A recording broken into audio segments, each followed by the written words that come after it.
에베소서 제2장 11절부터 22절까지 말씀입니다. 이 말씀 한 절씩 교독하겠습니다. 그러므로 생각하라. 너희는 그때에 육체로는 이방인이요 손으로 육체 행한 할례를 받은 무리라 칭하는 자들로부터 할례를 받지 않은 무리라 칭함을 받는 자들이라.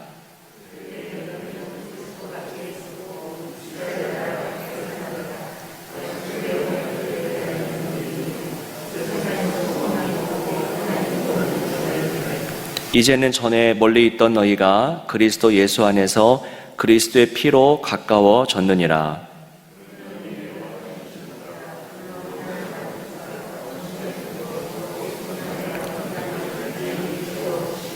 법조문으로 된 계명의 율법을 폐하셨으니 이는 이 둘로 자기 안에서 한 새 사람을 지어 화평하게 하시고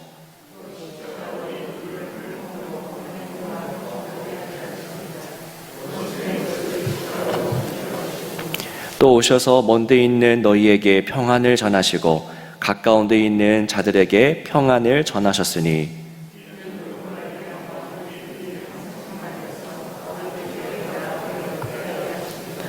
그러므로 이제부터 너희는 외인도 아니요 나그네도 아니요 오직 성도들과 동일한 시민이요 하나님의 권속이라.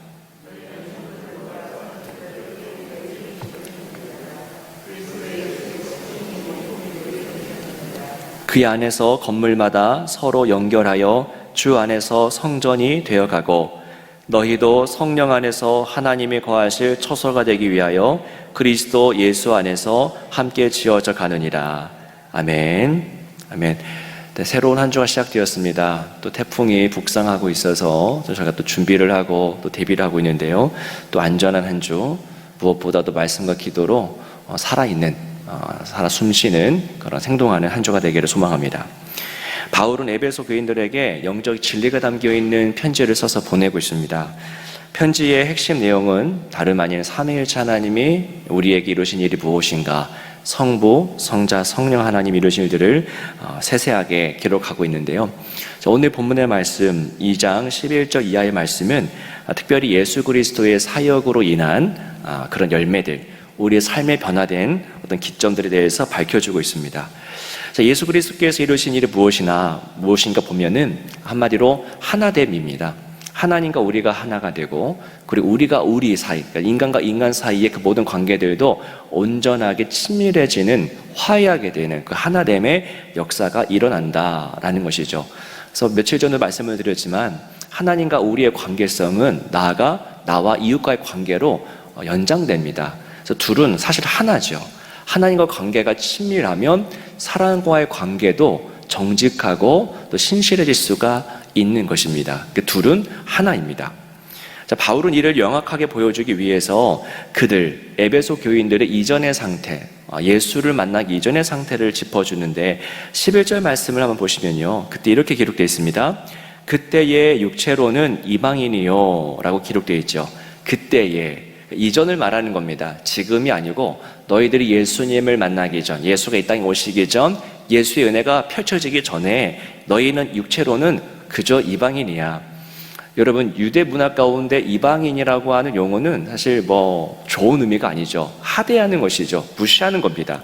너희들은 그냥 이방인이었고 12절 보시면 그때의 너희는, 또 그때가 나오죠. 그때의 너희는 그리스도 밖에 있었다. 그러니까 교회 밖에 있었다. 구원의 영역 밖에 있었다라고 하는 이야기입니다. 여기서 너희는 에베소 교인들을 포함한 모든 이방인들을 말합니다. 이방 세계에 있는 모든 사람들을 말하는데요. 그들은 율법을 몰랐죠. 율법을 몰랐고 그래서 하나님과의 관계가 없었고 할례도 행하지 않았던 무할례자들이었던 겁니다. 그래서 언약 백성 외부에 있었던 외부인이었던 겁니다. 그런데 예수로 인해서 상황이 달라졌다. 지금은 너무 많이 달라졌다. 100% 달라졌다라고 하는 것이 이 바울의 이야기입니다. 13절 말씀을 한번 읽어보겠습니다. 함께 13절 읽겠습니다. 시작. 이제는 전에 멀리 있던 너희가 그리스도 예수 안에서 그리스도의 피로 가까워졌느니라. 13절 뭘로 시작합니까? 이제는입니다. 이제는. 그 전 구절에서는 그때에라고 해요. 그때에는 했지만은 13절부터는 이제는 달라졌다라는 것이죠. 자, 여기서 나온 이제는이라고 한 말은 너무나 중요한 변곡점을 우리에게 시사해 줍니다. 자, 이를 기점으로 하여서 이방인들의 상황이 너무 달라졌다라는 것이죠.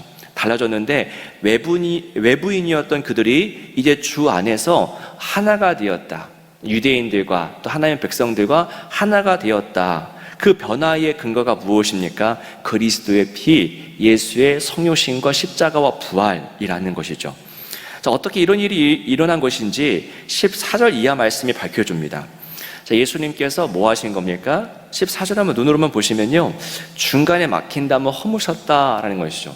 막힌 담들이 이렇게 분명하게 명확하게 있었는데 그 담을 예수의 십자가로 다 허무셨고 그 율법을 폐하셨고 또 원수된 것을 십자가로 소멸하셨다라고 하는, 그 십자가로 무너뜨리고 소멸하셨다라고 하는 이야기가 14절에 주어집니다. 그러니까 예수의 사역, 예수의 성육신과 십자가와 부활의 그 모든 사역으로 인해서 이방인이었던, 외부인이었던 그 사람들이 주님 안으로 들어올 수 있었다, 하나 될 수 있었다라는 이야기가 오늘 본문의 핵심입니다. 자, 19절에 보시면 한 번 더 그러므로 이제부터라고 기록되어 있죠. 또 한 번 명시하는 겁니다. 이제부터 달라졌다라는 이야기예요. 예수의 사역으로 인해서 우리 인간들의 존재하는 방식, 그리고 관계하는 방식이 변화되었다. 그러니까 예수 믿으면 우리가 죽음 이후에만 혜택을 입고 은혜를 입는 것이 아니라 예수님을 아는 그 자리에서부터, 인간관계에서부터, 우리가 존재하는 방식에서부터 너무나 큰 변화를 겪게 된다는 이야기를 봅니다. 자, 21절은 보시면요, 이것은 교회의 모형입니다. 저희가 이번 주일부터 교회에 대해서 나누는데 에베소서는 또한 교회론에 있어서 중요한 이야기를 해주는데요, 21절 말씀을 읽어보겠습니다. 시작. 그의 안에서 건물마다 서로 연결하여 주 안에서 성전이 되어가고. 네. 제가 학교 다닐 때 어떤 선배가 저보고 이제 한 A4 용지를 주더니 교회를 그려보래요. 대학생인 저에게 펜을 하나 주면서 A4 용지를 주면서 여기다 교회 한번 그려봐. 그래서 저희 어렸을 때 늘 그려왔던 거 있지 않습니까? 십자가 맨 위에 있고 세모난 지붕이 있고 창문도 있는 그 딱딱한 교회를 제가 그렸더니 그 선배가 그거 아니고 자기가 그린다는 겁니다. 그래서 원을 하나 그리고 원 위에다가 동그란 조그마한 원을 또 이렇게 그리는 겁니다. 예. 그래서 작은 원들이 서로 이렇게 연결되는 것을 보여주면서 이게 교회야. 네가 그린 십자가 이거는 어렸을 때 그리는 것이고 참된 교회 모양은 서로가 연합되어 있는, 연결되어 있는, 이게 교회의 참 모습이야. 근데 어느 날 우리의 이 땅에 세워진 교회들을 보십시오. 이렇게 정확하게 예수 안에서 친밀하게 연합되어 있는지 아니면은 파편화가 되어 있는지 한번 우리는 살펴봐야 됩니다. 22절 말씀 보시면 22절 말씀이 그의 안에서 건물마다 서로 뭐 했다고 그래요? 연결하여 주 안에서 성전이 되어 간대요. 연결됨이 성전됨입니다. 자, 연결되어서 유기적인 생명 공동체에 이르죠. 오늘 본문의 핵심, 첫 번째, 예수의 십자가 사역으로 인해서 율법이 폐기되고 막힌 담이 허물어지고, 그래서 어떤 결과가 이루어지느냐? 인간들 사이를 나누고 또 차별하고 등급을 달리했었던 모든 것들이 철폐되었다. 완전한 연합체가 되었다라는 것이 오늘 본문의 핵심입니다. 세상의 방식은 여러 기준을 들이대면서 또 나누고 또 나누는 것이 세상의 방식이죠. 뭘로 나눕니까? 학력으로 나눠요. 저희가 이제 우리 자녀들이 좀 있으면 100일도 좀 안 남았죠. 좀밖에 안 남았는데 수능을 준비하면서 입시를 준비하는데 학력으로 나누기도 하고 경제적인 능력으로 나누기도 하고, 우리 군대니까 잘 아시지 않습니까? 계급으로 나누기도 하고 신분으로 나누고 또 출신으로 나눕니다. 하지 말라고 해도 그렇게 자동적으로 우리는 그렇게 나눕니다. 그런데 예수 그리스도 앞에서 어떻게 된다는 이야기입니까? 그 모든 세상에서는 모든 학력과 경제적 능력과 계급과 출신과 신분으로 나누고도 나누는데 예수 앞에서 그 모든 차이는 사라지고 만다라는 것이 이 말씀의 핵심입니다. 십자가는 그 모든 차이를, 인간이 만들어낸 그 모든 차이점을 없음으로 만든다는 겁니다. 왜 그럴까요? 이 땅에서 창출해낼 수 있는 모든 차이보다도 예수님의 십자가가 더욱더 크고 강렬하기 때문입니다. 십자가가 좀 미약한 것이었으면은, 작고 별거 아니었으면은 우리의 차이점이 부각됐겠죠. 근데 예수의 십자가가 너무나 크고 영광스럽기 때문에 그 앞에만 서면 우리가 만들어 놓았던 모든 차이점들이 무의미해지는 겁니다. 무색해지는 겁니다.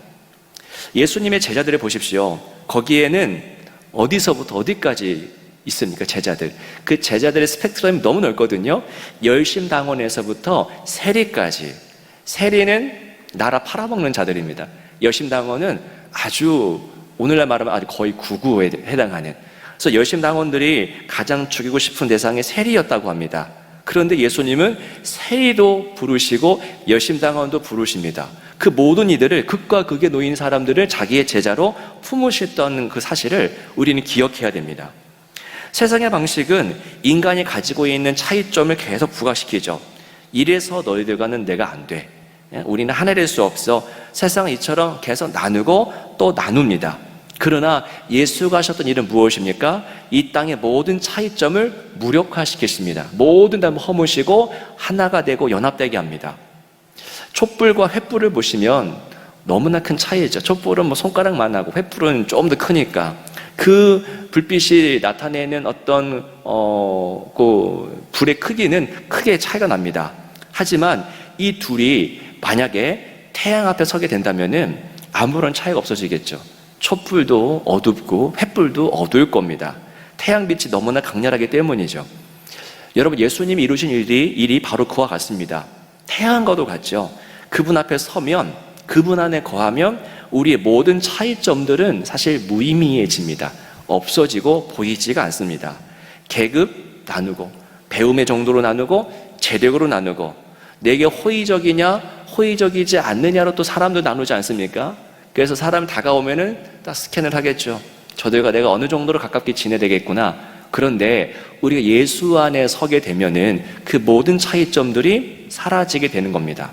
그래서 예수 안에서만 원수를 사랑할 수 있는 가능성이 열리죠. 왜냐하면 그 사람의 허물이 예수의 십자가 때문에 점차 안 보이기 때문입니다. 그래서 예수 안에서만 우리는 서로 사랑할 수 있는 그 길이 열리게 되는 겁니다.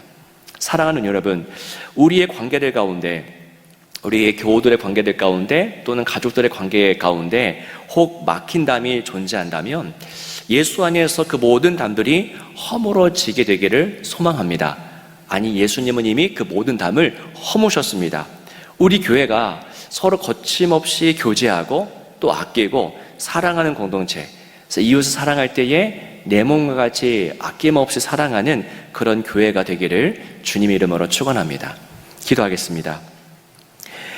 살아계신 주 하나님 아버지, 오늘 주신 말씀을 우리가 함께 기억하며 함께 기도하기를 원합니다.